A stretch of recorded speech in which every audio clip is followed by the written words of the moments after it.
It's no secret that Africa has a long, complicated history with the West, but what you may not know is that African leaders have rarely been afraid to call out Western hypocrisy or be direct in their disagreement with Western powers. From Ethiopia's Prime Minister Abiy Ahmed Ali's rebuke of US hypocrisy in 2019, to South Africa's Thabo Mbeki's criticism of Britain and France over Iraq in 2002. These moments were powerful and inspiring, not just for Africa, but for people around the world who share similar values. In this video, take a look at 7 of the most memorable times when African leaders have stood up to Western nations. 6. Mugabe slams Western vultures over military intervention in Libya.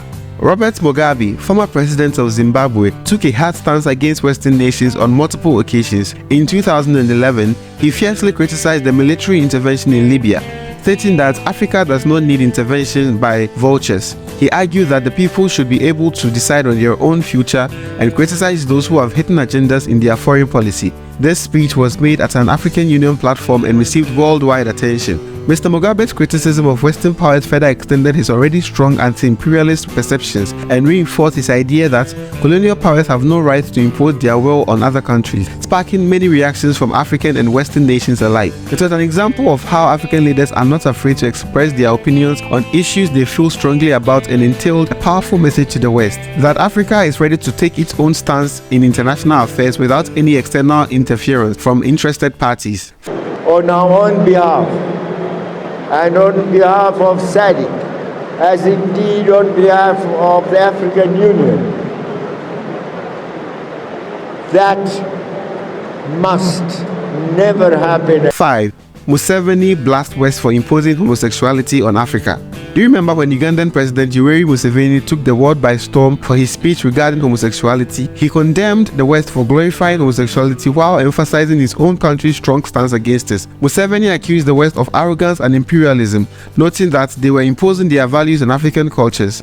He argued that many African countries already had laws in place regarding marriage and sexual conduct, which had been there long before Europeans arrived. He gave a rather unique solution to this issue, essentially suggesting that both sides find a middle ground with regard to accepting each other's values. He argued that Africa should not just blindly follow Western views on homosexuality, and nor should the West simply impose its beliefs without considering local beliefs and values. His speech emphasizes an important point. Different people come from different backgrounds with different sets of values, so mutual respect is key in order to maintain better global conversations. President Museveni has responded by saying he will not allow anyone to lecture Uganda on issues like homosexuality. Everybody's lecturing us. You should do this, you should do that, you should do that. But this is my house. I know how to run my house. 4.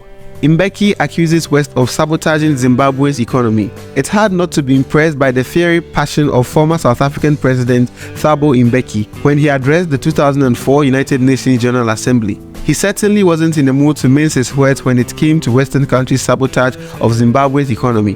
This classic moment happened as a result of Britain, US and EU imposing economic sanctions on Zimbabwe in 2002. In response, Mbeki boldly accused the West of sabotaging the Zimbabwean economy with their unilateral trade sanctions, claiming that these measures were a form of punishment for trying to redistribute land among black farmers and end white supremacist control. Mbeki's words were not just hollow condemnations, he had evidence. For example, he pointed out that Britain owed $44 billion from colonial-era exploitation and had failed to pay any compensation for this debt. He further noted that EU countries and US companies continue to do business with apartheid South Africa, despite global condemnation of apartheid by the UN in 1973. Mbeki was sharply critical of Western nations' double standards and hypocrisy towards African countries, reminding them that they should remember their dark history and treat Africans with respect, dignity and justice. The powerful speech was met with applause from the delegates present, proof that Mbeki's message was well received across continents. 3. Gaddafi urges United States of Africa to counter Western influence. Another leader who took a stand against Western hypocrisy was Muammar Gaddafi of Libya. In 2009, he spoke out about the double standards of the West at the African Union Summit and urged African nations to unite as a single nation he referred to as the United States of Africa. Gaddafi argued that this unit would be able to push back against European influence and create economic opportunities for the continent in negotiations with Western countries. He believed that if African countries acted as one superpower rather than individual states, they could have more leverage in business and diplomatic dealings. Additionally, Gaddafi argued that this single nation would also allow Africans to collectively manage their natural resources and combat poverty by utilizing the assets of each state.